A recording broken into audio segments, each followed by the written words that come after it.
नमस्कार, मैं हूं पवन त्यागी। राहुल गांधी आजकल अडानी मोदी भाई भाई के नारे लगा रहे हैं और वो बार बार मोदी जी को घेरने का प्रयास कर रहे हैं, ये कहकर कि अडानी से मोदी के क्या रिश्ते हैं। 20,000 करोड़ रुपए की शेल कंपनी के जरिए ट्रांजैक्शन के बारे में भी वो सवाल पूछ रहे हैं।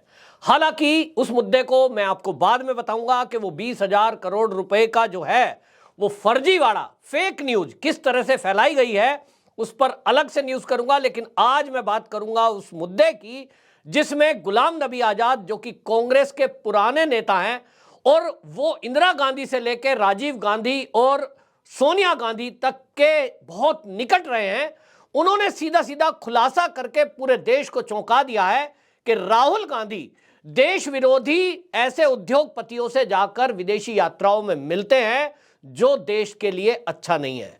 राहुल गांधी की इस बात को उन्होंने इसलिए कहा क्योंकि राहुल गांधी ने कांग्रेस छोड़कर गए नेताओं पर टिप्पणी की थी और अडानी शब्द को उस परिभाषित करते हुए ए से गुलाम नबी आजाद और डी से कुछ और, सी से कुछ और, इस तरह से परिभाषित किया था। तो उसको पत्रकारों को गुलाम नबी आजाद जवाब दे रहे थे। एक पत्रकार ने उनसे सवाल किया कि राहुल गांधी आपके नाम को ऐड कर रहे हैं कि अडानी से आपके रिश्ते हैं और इसीलिए आपने कांग्रेस छोड़ दी है। तो गुलाम नबी आजाद ने पत्रकार को उत्तर देते हुए कहा कि मेरे कभी भी किसी उद्योगपति से रिश्ते नहीं रहे। यह बात अलग है कि राहुल गांधी जब भी विदेश यात्राओं पर जाते हैं, यदि मैंने उनकी पोल खोल दी तो उनके लिए मुश्किल होगी, लेकिन मैं ऐसा नहीं करूंगा क्योंकि गांधी परिवार के प्रति मेरी सहानुभूति है और मैं अभी भी उस परिवार का सम्मान करता हूं, भले ही मैं पार्टी में ना हूं। अब इतना तो तय है कि गुलाम नबी आजाद के पास राहुल गांधी के सारे सीक्रेट्स हैं। वो एजेंसियों को बताएंगे या नहीं, ये उनके विवेक पर निर्भर करता है। लेकिन गुलाम नबी आजाद ने यह कहकर सबको चौंका दिया कि राहुल गांधी एक ऐसे उद्योगपति से भी विदेश में जाकर मिले थे जो देश के हित में नहीं है। अब वो कौन है, इसके कयास लगाए जा रहे हैं। और कयास लगाने में आपको बता दूं, जैसे ही अडानी का मुद्दा आया तो हिंडनबर्ग नाम सामने आया। जब हिंडनबर्ग नाम सामने आया तो जॉर्ज सोरस नाम सामने आया, और जॉर्ज सोरस नाम सामने आया तो कई एनजीओ के नाम सामने आए थे। और उस समय एक खुलासा हुआ था कि ये जो हिंडनबर्ग की रिपोर्ट आई है, इसके बाद जो पत्रकारों ने जिस तरह से इकोसिस्टम की तरह काम किया, एक जॉर्ज सोरस है जो फोर्ड फाउंडेशन बनाता है और किस तरह से उसने कई एनजीओ बना रखे हैं और भारत विरोधी अभियान वो चलाता है।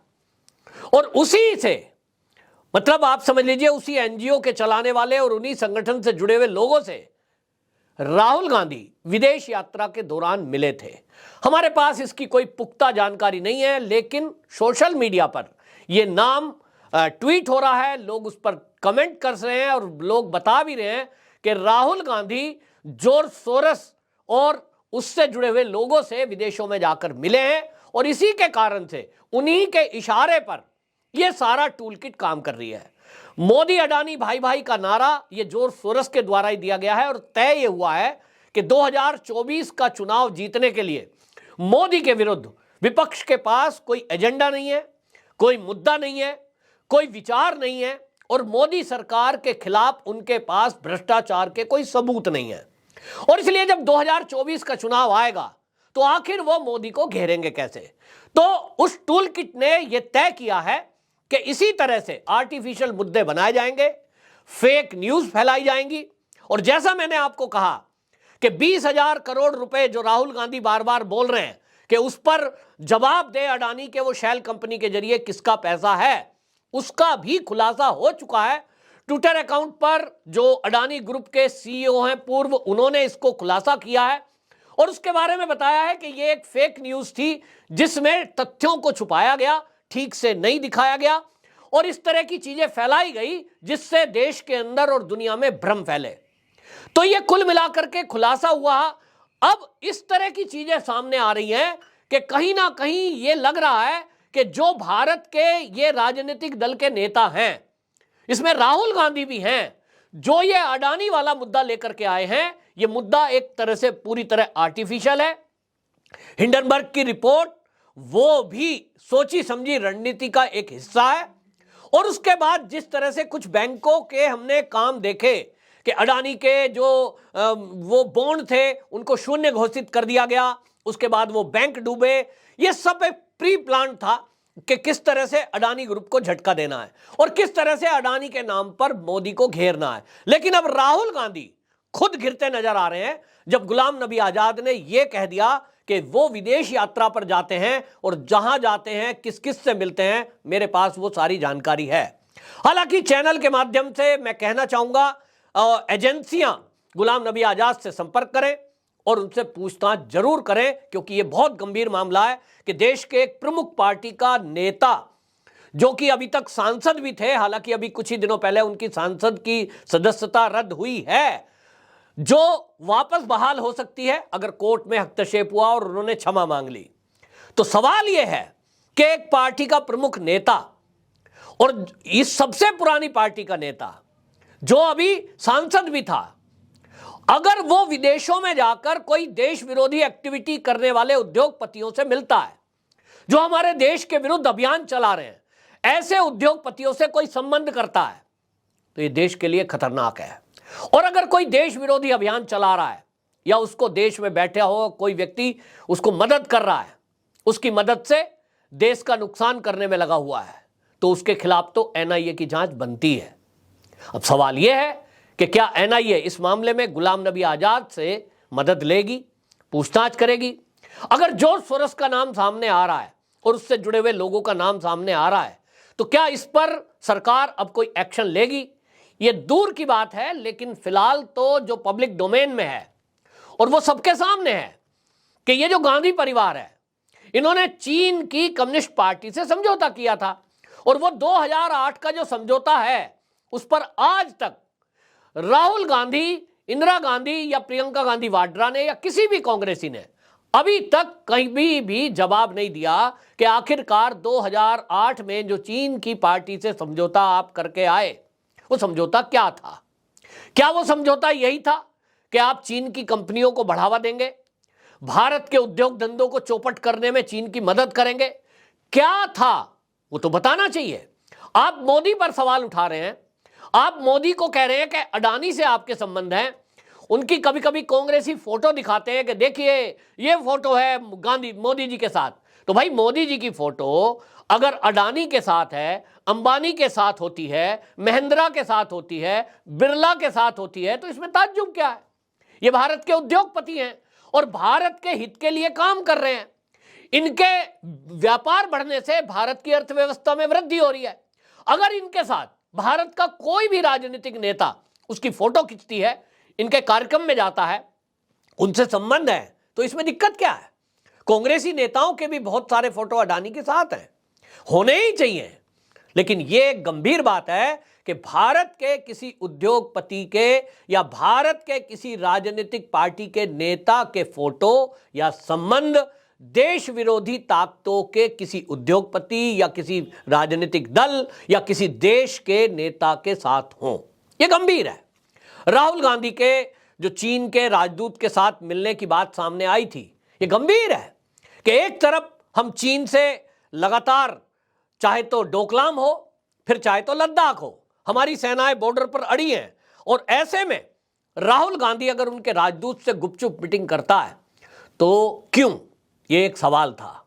लेकिन अब गुलाम नबी आजाद ने जो खुलासा किया है, इसमें पहले से यह कयास लगाए जा रहे थे कि राहुल गांधी जब भी विदेश यात्राओं पे जाते हैं, आप पूरा डाटा अगर उठा के देखेंगे तो आपको लगेगा कि जब भी राहुल गांधी विदेश यात्रा पर गए और जब वो लौटते हैं उसके बाद देश के अंदर जरूर कहीं ना कहीं कोई बवाल होता है, चाहे वो संसद के अंदर हो चाहे वो सड़क पर हो। कई दंगे ऐसे हैं, कई आंदोलन ऐसे हैं जो राहुल गांधी की विदेश यात्राओं के जाने के बाद शुरू होते हैं। उसमें किसान आंदोलन भी है, उसमें सीएए का विरोध भी है, और जिस तरह से ये आंदोलन हो रहे हैं 2014 के बाद से राहुल गांधी की एक एक विदेश यात्रा के बाद हो रहे हैं, तो जो गुलाम नबी आजाद ने कहा है ये बिल्कुल मैच करता है, टैली करता है कि जरूर ऐसा लगता है कि राहुल गांधी जब विदेश यात्रा पे गए तो वहां कुछ ना कुछ वो ऐसा करके आए जिसके कारण भारत में बवंडर हो गया। तो अब इसकी जांच तो बहुत जरूरी है, क्योंकि अब एक पूर्व कांग्रेसी और सोनिया गांधी के बिल्कुल खासम खास रहे नेता अगर इस तरह का खुलासा कर रहे हैं तो अब इसमें कोई शक की गुंजाइश नहीं है। हालांकि राहुल गांधी जो पार्टी छोड़कर गए हैं और उनके जो प्रवक्ता हैं पवन खेड़ा भी ऐसी बात बोल रहे हैं कि जिनको हम खुदा समझते थे वो तो मिट्टी का बुत भी नहीं निकले। तो भाई आप खुदा किसको समझते थे? आप किसको इस शेर को सुना रहे हो? जो आपकी पार्टी छोड़कर निकल जाए आप उसको मिट्टी का ढेला भी नहीं समझ रहे हैं। लेकिन आपकी पार्टी से निकल करके गए हुए नेता, जिसमें से हेमंत बिस्वा शर्मा हैं, वो सीएम बन गए, ज्योतिरादित्य सिंधिया हैं, केंद्रीय मंत्री बन गए। तो आपके लिए वो मिट्टी का ढेला थे, क्योंकि आपको मिट्टी के ढेले से मूर्ति का निर्माण नहीं आता। भारतीय जनता पार्टी में गए और भारतीय जनता पार्टी संगठन ने उनका निर्माण किया और उनसे बेहतरीन रूप से काम ले रहे हैं, देश हित में काम आ रहे हैं। तो इसका मतलब यह है कि कहीं ना कहीं काम लेने वालों में कमी थी, निर्माताओं में कमी थी, उन लोगों में कमी नहीं थी। हेमंत बिस्वा शर्मा एक पत्रकार वार्ता में अपना अनुभव शेयर कर रहे थे। वो कह रहे, उस पत्रकार ने पूछा कि भाई आपको कांग्रेस और भाजपा में क्या अंतर दिखाई देता है? उन्होंने कहा कि कांग्रेस में और भाजपा में एक बड़ा अंतर यह है कि कांग्रेस का कोई भी बड़ा लीडर जब उससे छोटा कोई उससे पद का व्यक्ति मिलने जाता है, जैसे उन्होंने उदाहरण दिया कि यदि ब्लॉक स्तर का कोई कार्यकर्ता जिला स्तर के कार्यकर्ता से मिलने के लिए जाएगा तो उसको ड्राइंग रूम में एंट्री नहीं है, वो बरामदे में बैठाएंगे और वहीं से बात करके वापस कर देंगे। अगर जिले स्तर का कार्यकर्ता प्रदेश स्तर के कार्यकर्ता के पास जाएगा तो वो बरामदे में प्रदेश अध्यक्ष का कार्यकर्ता उसको बिठाएगा, बरामदे से ही चाय पिला के वापस कर देंगे। और अगर केंद्रीय मंत्री हैं और राहुल की फैमिली है, बोले कोई नेता ऐसा नहीं कह सकता गारंटी से कि मैंने राहुल गांधी का ड्राइंग रूम देखा है, मैंने सोनिया गांधी का ड्राइंग रूम देखा है। इतना सीक्रेट, इतनी दूरी। दूसरी तरफ वो कहते हैं भाजपा है, तो ऐसे अनेक कार्यकर्ता हैं जो ये कहते हैं कि मैंने मोदी जी के साथ बैठकर लंच या डिनर किया है, मैंने अमित शाह जी का ड्राइंग रूम देखा है और मैंने उनके परिवार के साथ बैठकर भोजन किया है। ये एक बड़ा अंतर है। ये सीक्रेसी क्यों? क्योंकि कुछ तो गड़बड़ है। क्यों ये दूरी? क्यों? कुछ तो गड़बड़ है। अब ये क्या गड़बड़ है ये जांच एजेंसियां पता लगाएंगी, लेकिन इतना जरूर है कि गुलाम नबी आजाद ने यदि अपना मुंह खोला तो राहुल गांधी की एक एक परतें उधड़कर सामने आएंगी और जो भी देश विरोधी एक्टिविटी वो कर रहे हैं या की हैं उनका खुलासा होगा। तो निश्चित जानिए कि राहुल गांधी जेल की सलाखों के पीछे होंगे और वो भी देश विरोधी एक्टिविटी में। आपकी क्या राय है, या आपके पास भी यदि कोई इस तरह की कोई जानकारी है तो कमेंट बॉक्स में जरूर बताएं, क्योंकि ये वीडियो हमारी सरकार तक जाएगी, एजेंसियों तक जाएगी और सरकार से हम चाहेंगे कि जरूर इस मामले में जांच हो। वंदे मातरम।